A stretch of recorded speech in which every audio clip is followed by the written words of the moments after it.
Welcome to Solvetic, your channel to always learn technology easily. Below in the description, you will find useful links we used in this video.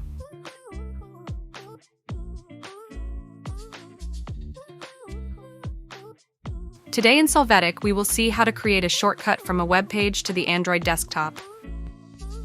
We start by opening the website we want in Chrome. Then, click on the three top points and then on the Add to Home Screen option.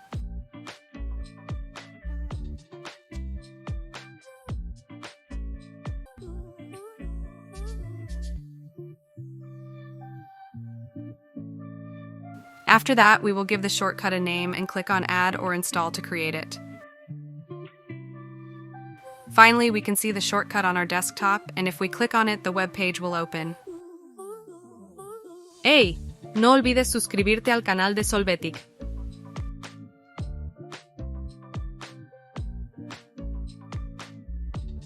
We hope it has been helpful for you. Here are links to watch more videos of your interest and subscribe to the Solvetic channel. Thank you.